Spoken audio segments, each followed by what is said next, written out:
un bon début de soirée? Je ne vous vois pas, donc tant mieux. Alors moi je me présente, je m'appelle Nicolas. Alors je sais pas ce que vous en pensez, mais je trouve que c'est un prénom ultra commun. Vous connaissez au moins tous 2, 3 Nicolas. Et je trouve en plus que ce prénom il est pas très viril. Il est pas... Vous par exemple, monsieur, vous appelez? Voilà, Stéphane, il envoie Stéphane. Tu vois Stéphane, tout de suite tu te bagarres pas avec lui. Stéphane il te demande l'heure, tu lui files ta montre. Tu vois? Non, moi c'est pas très viril, mais c'est pas de ma faute. Pendant mon enfance, en fait, on m'a comparé qu'avec des Nicolas nuls. Le petit Nicolas. Nicolas est Pimprenel. Vous savez, le petit garçon là, qui avant d'aller se coucher, il voit un ours en plus géant avec un flûtiste sur un nuage. Et il se drogue ce petit, c'est pas possible. C'est pas un exemple lui. Bon, heureusement après on a eu Anelka et Sarkozy pour monter le niveau des Nicolas Bad Boy. Alors Anelka, lui je l'adore. C'était mon footballeur préféré. Alors c'est pour ça que moi au début j'ai fait du foot. Au début j'étais attaquant, la star, celle qui met les buts. Très vite j'étais défenseur. Puis gardien. Remplaçant. Bon, avant qu'il me fasse porter l'eau, les serviettes ou même le poteau de corner, j'ai dit c'est bon, j'arrête. Et pourtant j'adore ça le foot moi. J'écoutais tous les matchs à la radio parce qu'on n'avait pas Canal, Bein, ça n'existait pas. Donc on écoutait à la radio les matchs. Les commentateurs c'est tous des oufs. Ribéry sur le côté gauche pour Benzema, Matuidi, attention, c'est juste une touche. Pourquoi tu cries? Il n'y a rien dans l'action là, calme-toi. Moi je vous dis que j'aime bien le foot, mais il y a un truc un peu qui m'énerve dans le foot, c'est que c'est en train de devenir un sport business. Il y a trop d'argent. Regardez tous les stades, c'est en train de se faire sponsoriser. L'Alliance Arena, l'Emirates Stadium. Ah, vivement que le PSG se fasse sponsoriser par Jackie et Michel. Ah oui, on pourra tous crier dans le stade Marseille, Marseille, on t'encule. Voilà, ce petit moment est à retrouver sur notre site jackiemichel.com. Non. Bon, après je vous dis, il y a beaucoup d'argent, mais les footballeurs, c'est pas les sportifs les mieux payés. Est-ce que vous savez qui c'est les sportifs les mieux payés? Non? Personne n'a une idée? Pas les tennisman non plus, non? Exactement, monsieur, les golfeurs, j'ai un fan. Les golfeurs. Et c'est comment ça se fait? Il y a plein d'argent dans le golf. Il y a plein d'argent, on parle pas d'eux, on les voit jamais à la télé. Est-ce qu'il y a déjà un pote à vous qui nous dit écoute, là tu vois j'ai une aubaine, j'ai eu les 2 dernières places pour l'Open France à Mont-de-Marsan. Direct, je les poste sur Facebook. Hashtag je pèse, hashtag Golfette Turbo GT Sport, hashtag les jaloux vont maigrir. Mais non, ça n'existe pas, il n'y a pas un pote à vous comme ça. Alors moi j'étais pas assez bon pour le foot, pas assez riche pour le golf, du coup j'ai fait du basket. Et alors au basket, j'étais le seul banc dans mon équipe, j'avais que des blacks.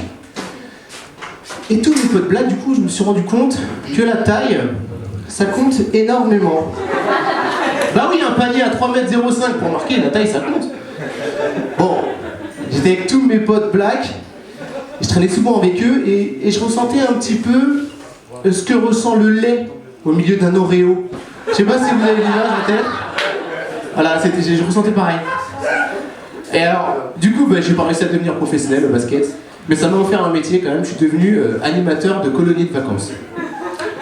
Et ma toute première colo, le directeur m'appelle et dit « Oui, Nicolas, il faudra que tu ailles chercher un groupe d'enfants, Porte d'Orléans. » Alors moi, j'ai le sens de l'orientation d'une poule.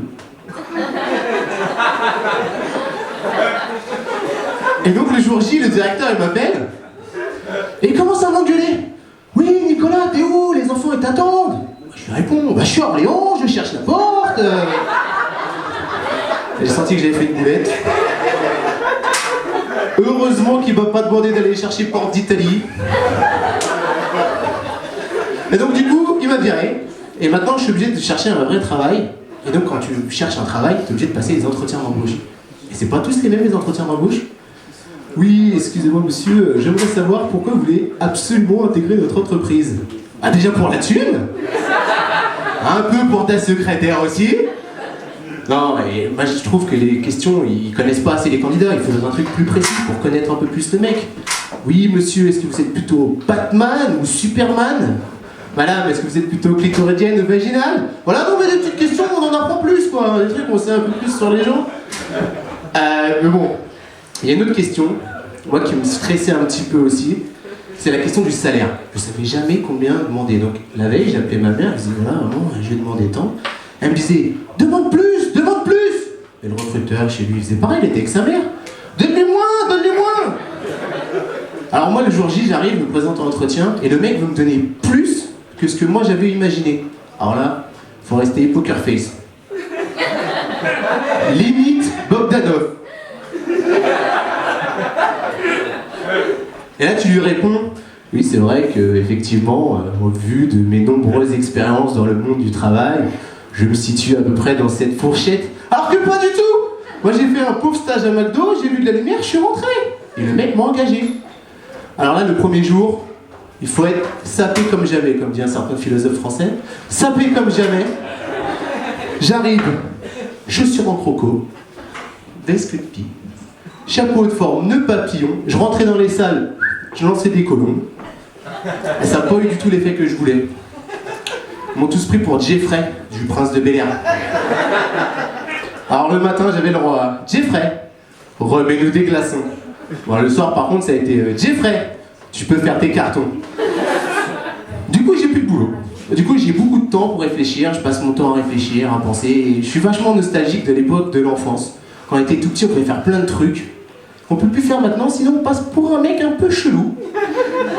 Par exemple, quand tu dis à ton meilleur pote, hey Mika, ça te dit de venir faire une soirée de pyjama à la maison? Mais ma femme elle est pas là et puis et demain il n'y a pas école. Non? Pareil. Toujours avec ton pote, va lui dire, hey Mika, mercredi, on va à la piscine tous les deux? Bonnet en latex, moule bite, douche commune. Non?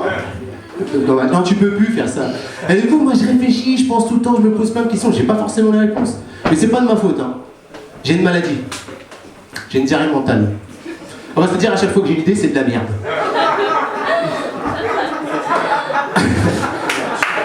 Merci, c'est sympa. Et du coup, je me pose plein de questions, je suis tout le temps en réflexion et je me dis, par exemple, est-ce qu'une femme musulmane, quand elle a envie de déclarer son amour à son homme, est-ce qu'elle a le droit de se dévoiler? Ouais, on bosse un peu. Pareil, je me pose plein de questions comme ça, je me dis, est-ce qu'un consanguin, ch'ti ou pas d'ailleurs, est-ce qu'un consanguin, le jour de la fête des mères, il fête aussi la Saint-Valentin?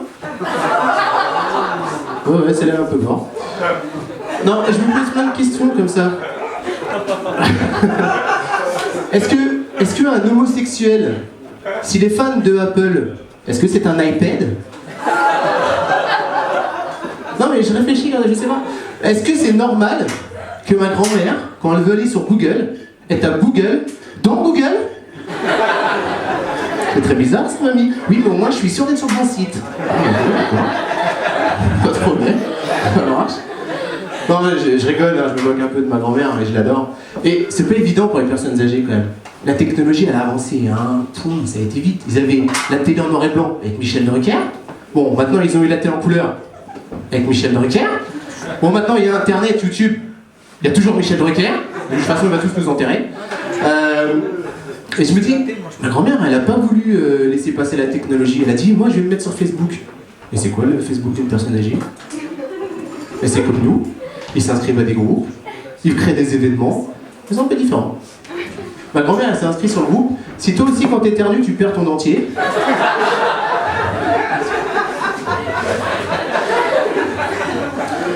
Elle s'est aussi inscrite à oui, j'ai Alzheimer, mais ça m'empêche pas de rencontrer des nouvelles personnes tous les jours. Celle-là, elle est un peu travaillée, réfléchissez, je la laisse 12 secondes. Elle a créé un événement aussi. Gros after après l'enterrement de Gérard. Je trouvais ça un peu chelou. Mais c'est pareil. Mon grand-père, lui, par contre, mon grand-père, il a laissé la technologie. C'est-à-dire, le train est arrivé, il a dit, allez-y, partez sans moi, laissez tomber. Mais pourtant, l'autre jour, je l'ai cramé. Il était comme ça, sur son téléphone. Je dis, oh, papy! Oh, tu fais des selfies? Il me dit, non, j'arrive pas à lire le texto de ta grand-mère. Et là, j'ai dû lui expliquer quand même que ça fonctionne pas avec les téléphones fixes. Voilà, merci, c'est tout pour moi.